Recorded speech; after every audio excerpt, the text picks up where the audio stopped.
China to get US dollars, Chinese workers have to work very hard to produce products, and then with the products, they get US dollars. For America to get US dollars, they turn on the printing machines, right? Yeah.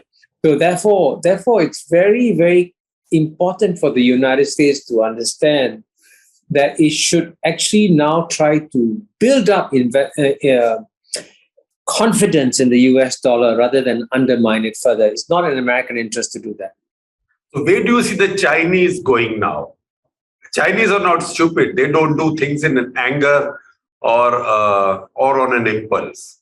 Well, the biggest competitive advantage that China has as a country, and I'm not the one who says this, the man who documents this very well is Henry Kissinger, I think also a friend of yours, in his book, which is called On China, where he says that the Chinese actually think long-term. And they're always thinking about where they will be 10 years, 20 years, 30 years from now.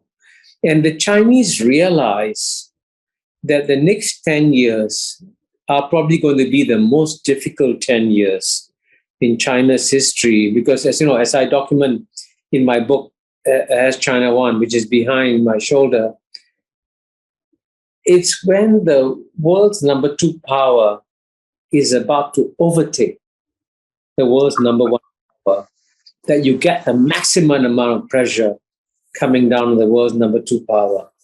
And, you know, all the indications are that if the Chinese keep growing even at 5-6% and US keeps growing at 2-3%, at some point, 10 years, 20 years, it doesn't matter when, China will become the number 1 economy. And then, of course, everything changes.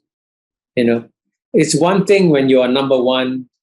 It's another thing when you're number 2. And you know, the strange thing about the United States is that it's the world's freest country with the world's freest press. And you can say anything you want.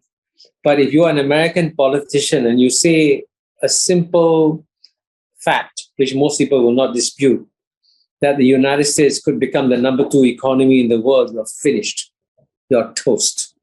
You can never speak in the land of free speech about America becoming the number 2 country, which I think is unwise, because as a friend of America, I think it's good for America to start thinking strategically how it preserves its global influence even after it becomes the number 2 economy in the world.